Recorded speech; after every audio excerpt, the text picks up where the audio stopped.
The Friday morning rant contains adult themes, adult language, adult humor, satire humor, and pretty much that isn't PC out there. So if you ain't into that, Jack, then piss off, you're at the wrong podcast. This is the Friday morning rant with Shane Halfyard. It is Friday, August 2nd. Man, did the summer go by quick? It's already halfway done. 2019, in case you care. So, unfortunately, I think I mentioned this last week, my wife is in the Philippines due to the fact that her stepmother had passed away. And they're still there, and things are going well. I wasn't sure if I was going to get a rant out today. They finally came and fixed my roof.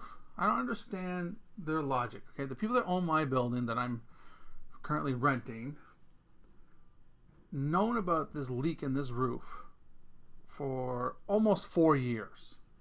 And it was so bad the rain was just pouring in, causing puddles to form. And, that's 4 years of rain coming in the roof. We're doing water damage. And it's like, well, it's my building, but I don't give a fuck. I'll take my time. Right? And the maintenance guy, he's big on promises, short on follow-through. When we complain about something, it takes weeks, sometimes months, sometimes years to get something done. And I don't get it. Like, you would think you would want to promote positive relationships between your tenants and yourself, especially since he's claimed I'm his longest renting tenant. So you'd think, you'd be like, oh, well, I want to keep this guy. He's giving us $900 a month every month, never misses a payment. Well, that's not true. There was a couple times I had some problems with the bank. One time I got hacked and it got cleaned right out. But as soon as it was cleared up, bam, you had a check right to him. So I've been here 6 years now, and it's still like pulling fucking teeth. We still have a mouse problem. I'm not sure what to do about that, so I'm thinking about calling the Reynoldsman and see what I can do. But anyway, but the reason why I didn't think I'd have a rant up is because he asked me to move my computer and my desk so that he could fix the plaster in the wall here. And he said that he would do that very next day. And me being a sucker fell for it. I mean, it was a sense of betrayal to myself when I fell for it. Because I moved me and my buddy, the strange man that lives in my house,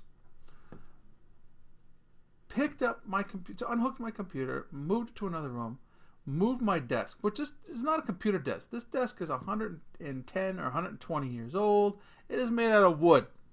This thing is heavy. Like, it is an antique, and that's that. The story how I got that desk is pretty funny. My father worked at the Hart Shoe Factory, right? And it was located in my hometown for over 100 years. And it was closing down, moving productions to Brazil or something else. And this desk was there, and my dad took it. Just took it. Because I've taken this from my son. I was going into university at the time. Well, no, I was in university at the time, but I was getting a free computer. For those of you who are legally blind, and if you're going to university or anything like that, I highly suggest you get in contact with the CNIB, okay? Sometimes they can help you. Like, they got me at the time a new computer. They got me ZoomText, which is a program that not only makes your screen bigger and everything you're looking at bigger, but it can also give you a thing called Arctic Voice, which will read what's on the screen to you. So, like I said, if you're legally blind or have severe vision issues, get an appointment to see the CNIB. They can help you with getting to school. And if you're going to go to university, check the university to see if they have any specialized programs for those who are disabled. I literally got my education at my university for free. Okay? I just had to show up every year when you're making your payments and bring in a letter from the CNIB and my doctor stating that I was still legally blind, and I got my tuition covered. God sent, because there's no way my parents could have afforded to help me. I would have been in huge debt just to get an education.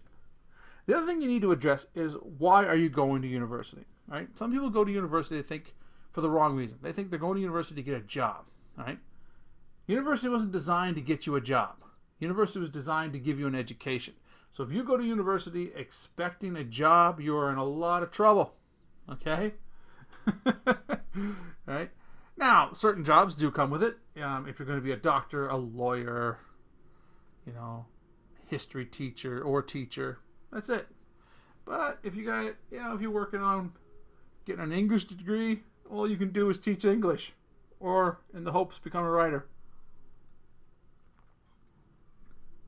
Excuse me. No, if you're looking for real work, I would suggest you go into a trade.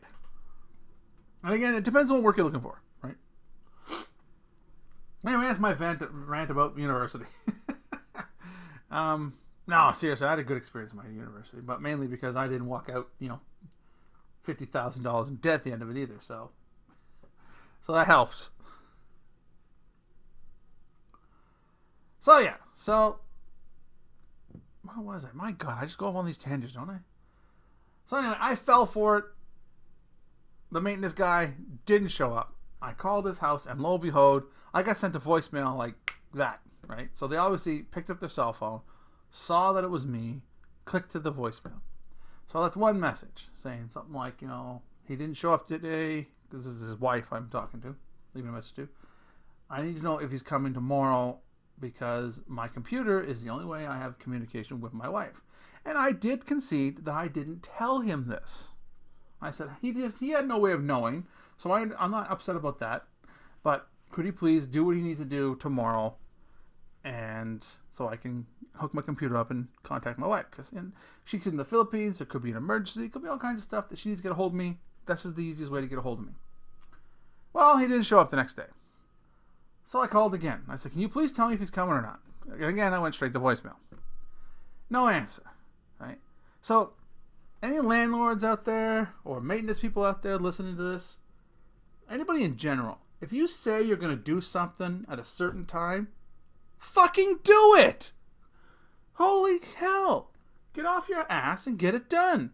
But if you can't, because I understand life happens, pick up your phone and make a goddamn phone call. Say, hey, listen, I know I said I'd be in today. Unfortunately, something happened. And explain what happened. Tell them why. Set up another appointment. Because I'm on my summer vacation and I'm sitting around my house with my thumb up my ass waiting for this guy to show up and do the thing he said he was going to do. And that is just pure ignorance. Right? It is rude. Right? So if you're one of those guys that make appointments, say you're going to fix this dude's thing or this girl's thing or do whatever you're going to say you're doing, and you can't make it, make the fucking call. Right? Because you know what? They have lives too. And they're waiting for your dumbass to show up and fix it. So just call them. Say, I won't be in. Say why. Make up for it. Like, Jesus Christ. That's why I'm counting down the years until I save up to buy a house. Right? Now my wife's business is done in the Philippines, and we said as soon as we get this trip paid off, we are hammering that same amount of money towards a mortgage. Because I would rather rely on myself than having to rely on some guy who makes all these big promises and has very little follow through. I dislike people like that. Oh, it drives me fucking nuts. Right? I understand life can happen, but make a call. Make up for it. Do something. Jesus. Alright. I had my little hissy fit. I've had my tantrum. So I think I'm going to calm down now. I'm going to take a drink of water here. Now I'm going to be calm. And we're going to talk about the subject at hand. The person that sent me this video was my mother, actually. So she's not in the contest. Sorry, Mom. I can't put you in the contest because you're my mom, and that would be wrong. But she sent me this video about a trans woman named Jessica Yaniv, who is suing some small business owners for not willing to wax her cock and balls. And it got me thinking about how we are starting to face some bullying from the members of the LBGTQ community. Okay? Right? The sad thing is not all members of the LBGTQ community feels this way, but some transgenders are making so much trouble that it can give the LBGTQ community a bad name. Now, I actually watched this video, okay? And in the video, there is a member of the LBGTQ community standing up and saying, what this person is doing is wrong, okay? And I'm going to get into this Jessica Yaniv in a minute, all right? Because this person, if everything is saying is true, we're going to say allegedly, because, you know, I have no money and to sue for, and this bitch is sue happy. Like, this bitch will sue anybody, okay? She literally put a small business put this woman out of business because she refused to wax his twig and berries. Sorry, her twig and berries. And I got thinking, well, what about that, right? We are supposedly allowed to refuse people business, right? A business owner has the right to refuse business. But then there are a set of protected people, excuse me, that you can't. Like, you can't do it for race, color, gender, sex. Like, all these things are protected. So really, there is no real right to refuse business. But there's one line it should be drawn, and that is comfortability with any form of touching someone's genitalia. Okay? So when this so-called woman got a hold of these people who do, Brazilian waxes, and, so that, and he said, I need my twigs and berries waxed. Will you do that for me? And they said, I'm sorry, I do not feel comfortable doing that on a male genitalia. Well, I guess their reaction was, well, I'm female. Well, you still got cock and balls, dude, and I'm not doing it. That's what she was saying. Just, I'm sorry, I'm not doing it. Now, is that a form of discrimination? I don't think it is. Because I'm trying to word this the right way so I get my point across. All right, because if I was, say, a male masseuse, okay, and I walked in to massage, say, a woman or a man, and they said, look, I'm not comfortable I would rather have a woman massage me. I can't go, well, too bad, fucker, and pay me anyway, right? And massage therapists have the right to not want to touch you, right? So why is that okay? Okay? They have the right to say, nope, sorry, I'm not doing it. And then I have to take my business elsewhere. I could ask why. I could say, well, do you feel that I'm not clean? What is the reason why? And they can either tell me or not. And I would hope they would tell me because, my self-esteem could use some more pounding. My point is, even if I was a licensed, even if I was able to highly trained to perform body waxing and genitalia waxing on a woman, all right, the old Brazilian wax thing. What if she wanted to refuse my services? What if I was working at the spa and she said, I'm not comfortable with that? Well, that would be acceptable, right? I would, to me it would be, right? Because I'm a dude, even though I'm highly trained. And I could say, are you sure? I am highly trained. This is just work to me, blah, blah, blah. And she could say, look, I'm sorry, but it's not going to help me. I'm not doing it. Right? To me, I'd be like, I understand, and I would go get a female colleague. This, Jessica Yaniv? Well, hold on here. It's here. Yaniv, yeah. She's calling these people up and saying things like, I need this done, and are you refusing me? You're refusing me because of my gender. I don't like it. And then she's suing them. And, the trial is over. The verdict isn't going to come until November. And I am going to be paying attention to that. I'll tell you that for nothing. Because this is one of those things where the state or the province is saying we have to do it this way. And it can't, the individual right is being, pushed aside. Like, we have to acknowledge that they are female or male. We have to acknowledge how they gender identify. All right? and it becomes a law. We legally have to. Well, that's not right. What if I don't believe in that sort of thing? Why do I have to legally have to do that?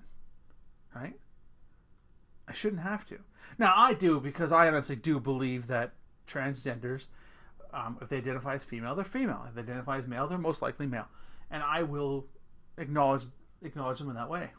Okay? In fact, I was talking to 3 of my friends. I was talking to my friend Kiwi, I was talking to my friend Grace, and I was talking to my friend Penny. All are male to female transgenders, right? Beautiful people. I've known some of them for years. Penny and Grace I've known the longest. I've known them for nearly 20 years. And I was very grateful for their insight. All right. I have another friend, a recent friend. Her name is Jigs, and I would have loved to have gotten a hold of her, but I didn't get a chance to. Jigs is from the Philippines, and I believe she was a lawyer and a judge in the Philippines.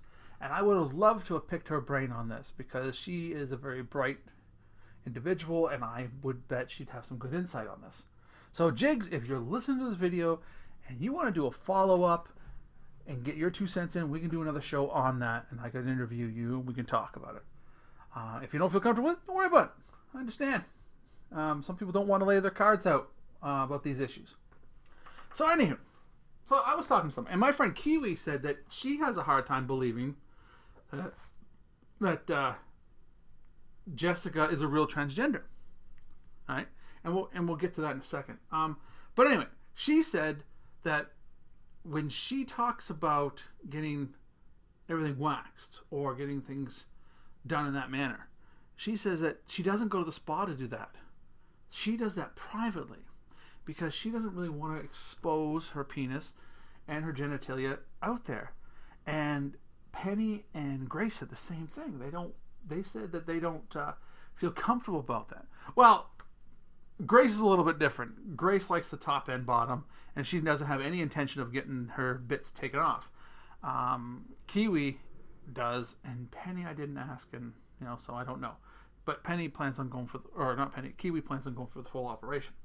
But now Grace is a bit more open. She likes the top and she likes the bottom, and she told me that she wouldn't have a problem asking at the spa.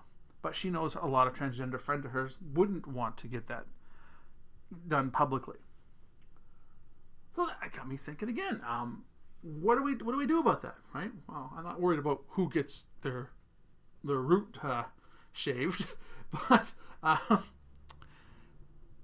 do a business owner have a right to refuse this type of treatment? And I say yes, because in the end, it is a form of touching to the genitalia, and they're not comfortable going around that area. Some of them said that they don't feel qualified or trained to wax and treat that area. Fair point. But most say they just don't feel comfortable waxing and taking care of a male genitalia. It's something they're not comfortable doing. It's not something that they want to touch or fondle. Because I imagine, because there's a lot of creases, so I imagine you'd have to cup the purse and turn it to the side, lift up, stretch out. I don't know anything about this. I'm just saying I've seen my genitalia, and they're just a couple of wrinkly raisins, so I could just imagine how difficult it would be to get an accurate deferring, I guess. Because I'm just thinking, how would you I mean, they have big old wrinkly raisins, I'm telling you. God damn, what's wrong with me? Anyway, yeah, I'm just saying, there's a lot of creases and nooks and crannies to there would be a lot of wax, a lot of pulling, and it just sounds like an incredibly painful journey for me. Man, I'm glad I'm not a transgender. Holy hell.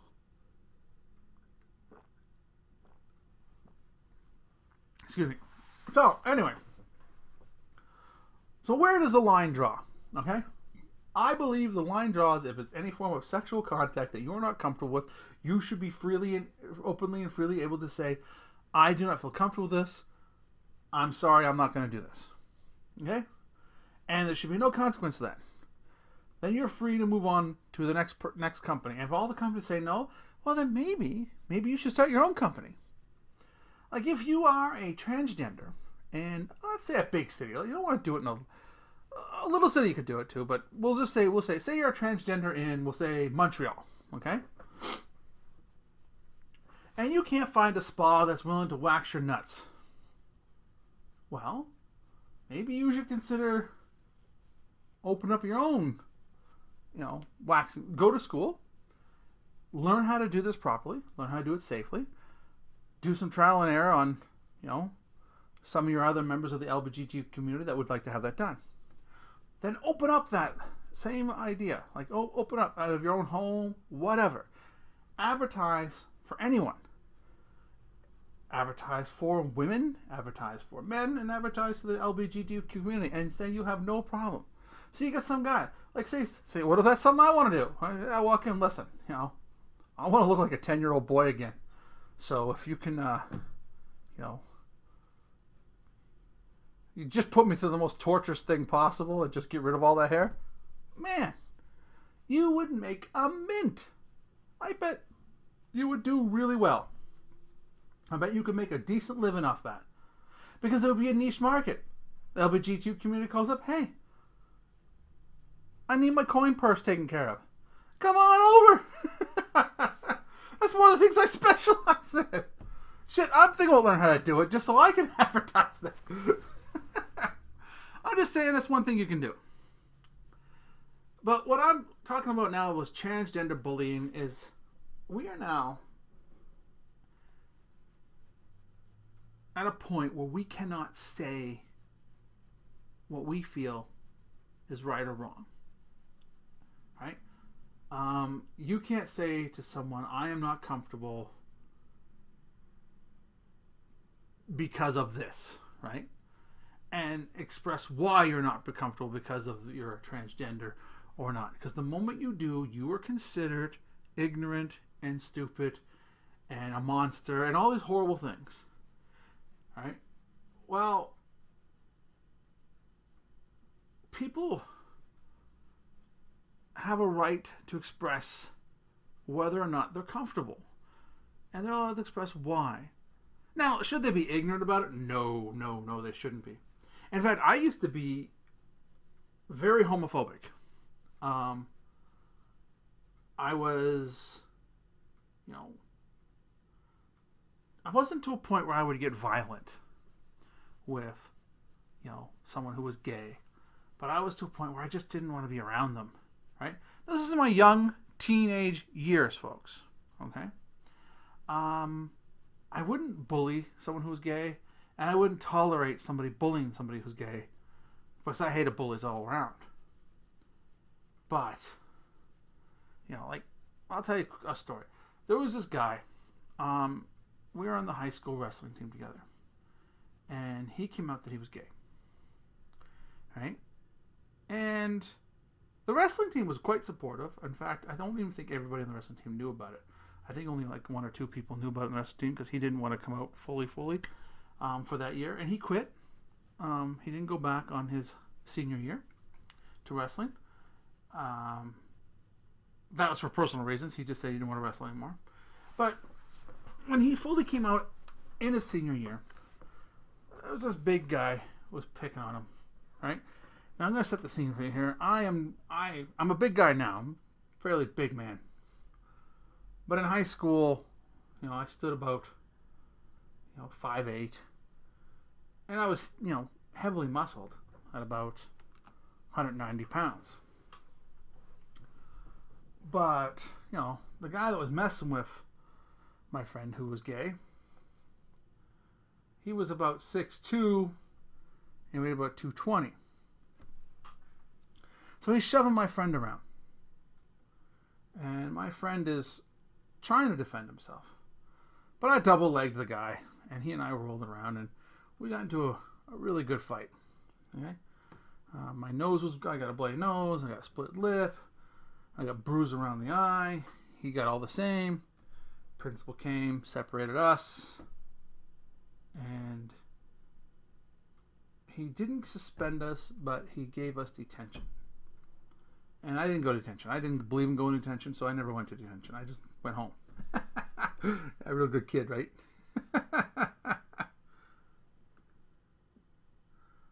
So, at the end of it all, my friend approached me and he said, I'm so glad that you are supportive of how I am. And I politely said to him, I said, oh, I'm not going to use his name. We'll call him Stan. Stan, I'm not.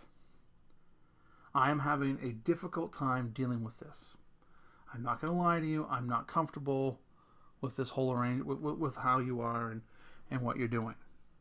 But those are my issues, and you shouldn't be bullied or picked on because I'm having those issues.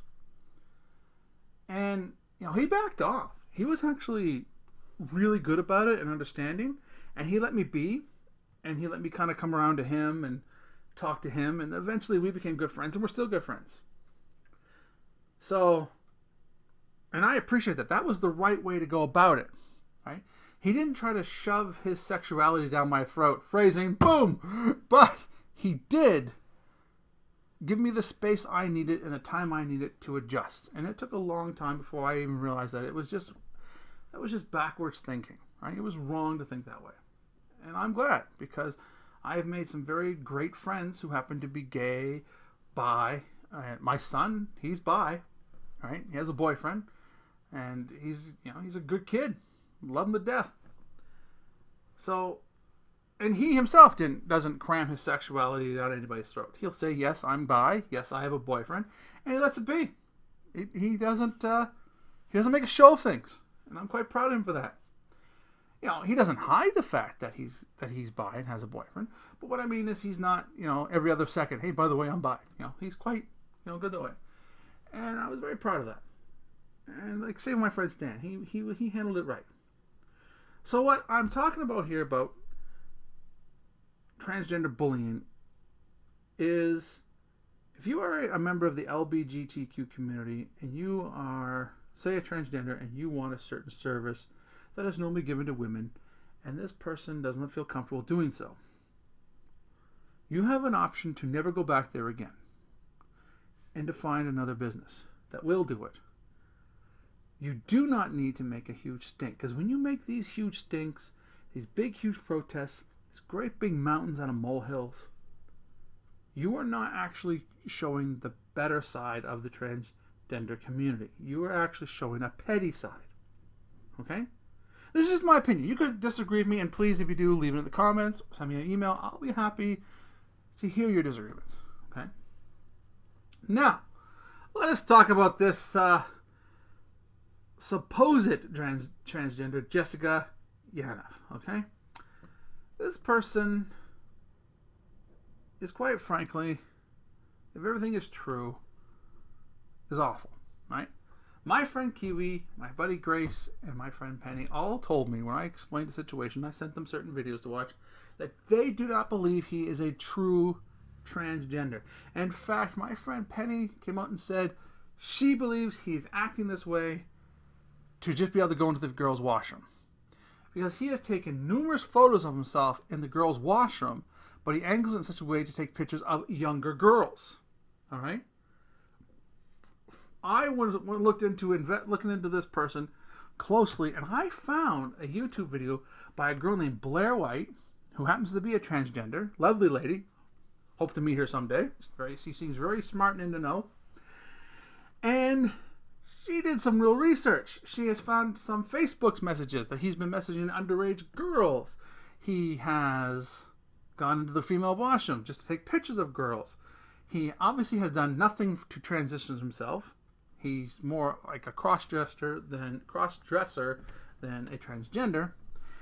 And he has even sent out invitations to children to have a underage children swimming pool party, mandatory topless. Parents are not allowed. Isn't that kind of sick? So, yeah, this guy may not even be a true transgender. He could just be a pervert who is using the loopholes that transgenders get by going into, if you're male to female, you get to go in the women's washroom. Like, he talks about getting his period. He talks about how he wants to help, how he could help a little girl on her first period to teach her how to use a tampon. He's asked little girls, young underage girls, to me the little girls, because I have a couple little girls, but he's asked young girls, when you go into girls' lockers, have you seen their breasts, their pussies? Like things that you just don't ask anyone, let alone someone underage. So it's a lot of red flags going off. I think this Jessica Yaniv is just someone who is trying to stir the pot, who is trying to make a quick buck, and who is generally disturbed and needs help. All right? That kind of behavior, Jessica, is inappropriate. You don't do that with small ones. All right? I'm not saying you shouldn't talk to people on Facebook. I have a lot of Facebook friends who are under 18, and they'll send me a message, ask how I'm doing, and I will reply to them. But I keep it polite, I keep it clean, and I keep it short, because you do not want to have any misunderstandings at all. And on the rare occasions that the younger ones will start to talk inappropriate to me, I say, that's not the way we talk. If you continue to talk this way, I will remove you from my Facebook. And some of them have literally blocked me because of that. I hurt their feelings or whatever, and they're gone. Right? Because there are certain ways you talk to someone, and there are certain ways you don't. And one of the things is you've got to have a clear amount of respect for everyone, and you've got to be more careful and appropriate to those under 18. You do not want to send the wrong message. Right? So this Jessica Jonathan Yaniv, to me, seems more like a pedophile and a sexual deviant than a transgender. And that is why I named this transgender bullying, because he's saying he's a transgender. And there is bullying out there from the LBGTQ community that needs to stop. For example, that person, I can't remember their name. I did a video about them a while ago, how they freaked out by being called sir at GameStop, right? That was just bullying, right? That was just freaking out over something that was not necessarily to be freaked out over, right? Not necessarily at all. Yes, it could be. I could see how you may be offended if you're choosing to identify yourself as a woman, if that's who you are, and then they're calling you sir. But you also got to take into effect biology here. That person was well over 6 feet, had a man's voice, moved and walked like a man. It just was a dude wearing makeup and some hair, and some long hair, ish hair, not even that long. And that was just a reasonable mistake. And he slipped up a couple times because he was getting nervous. I mean, this big guy was, scaring him. And he was, because this person was making a scene. There was no ill will in it. There was nothing, nasty about this fella who made that mistake. It was a mistake. Mistakes happen, right?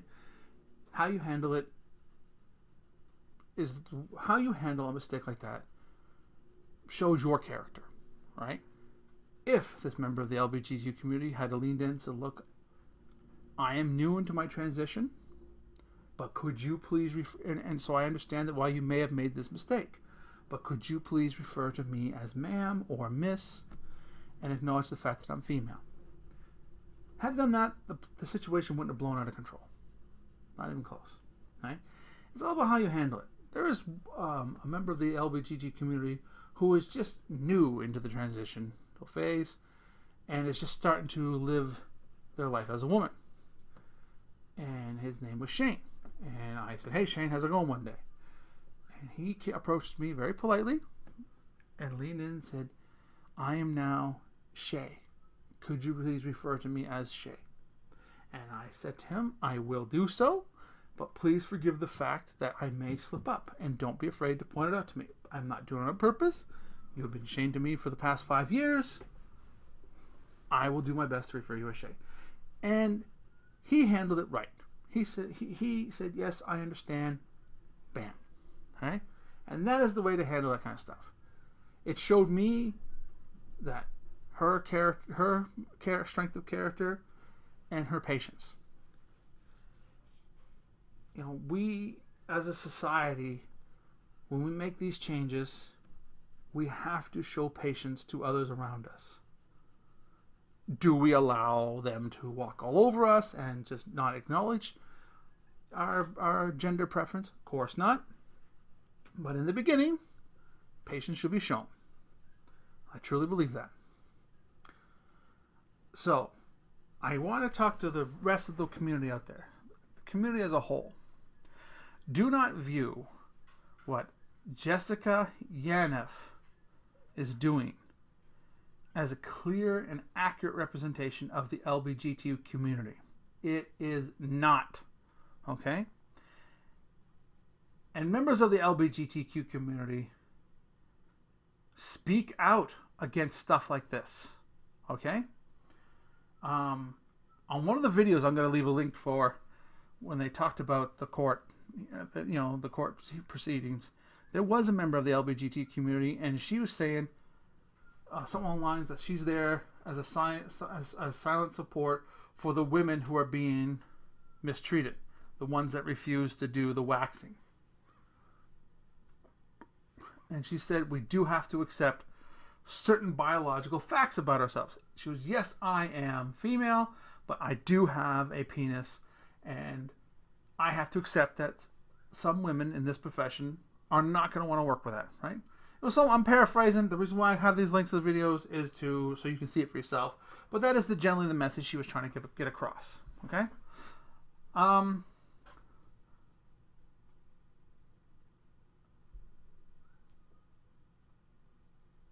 want to reiterate the line that we got to draw in the sand here, right? Do you refuse service to anyone for the religion, sex, orientation, job, skin color, race, whatever, who they're married to? No. No, you don't. Can you refuse service, and should you feel free to refuse service on anything that would make you physically uncomfortable when it comes to doing anything that could be perceived as a sexual nature? Dealing with male or female genitalia, in-depth touching.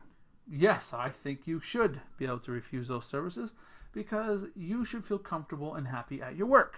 And if you're not comfortable and happy dealing with someone's male genitalia, you shouldn't have to deal with it. It should be one of those things, right? And I believe that in all things. Like, I believe you're a tattoo artist, and a guy walks in and says, listen, I want you to tattoo my dick to make it look like a Sharpie, right? Well, that tattoo artist might go, look, man, I really don't want to tattoo your dick to make it look like a Sharpie. Then you can go, well, how about a banana? And he goes, no, not even a banana. Look, I don't want to tattoo your dick. You should politely say, okay, can you recommend anybody who will tattoo my dick? And maybe that's how you want to handle it. My point is, there are certain things you shouldn't have to do, and dealing with someone's genitalia should be one of them, unless you're a doctor. That's different. Going on my own little tangent here. Anyway, those are my 2 cents. If you found this video interesting and all, please hit that like button. Share with your friends. If you haven't already, please subscribe. That would help. I would love for my channel to grow, and I would love for it to grow because of your support. If you wish to enter the contest to have a chance to win a $25 gift card of your choice, and at the end of the year, the grand prize of a $100 gift card of your choice, all you have to do is subscribe, leave a comment down below, or email me at shanehalfyard@hotmail.com and let me know you've subscribed, make a comment, show idea, ask a question, say anything you want, and you're in. Okay? You can have me go fuck myself. I'll read that on the air. No problem. Okay? My point is, get involved with this. I'd appreciate it. That would be wonderful. Until next week, Take care of yourselves and each other. Bye for now.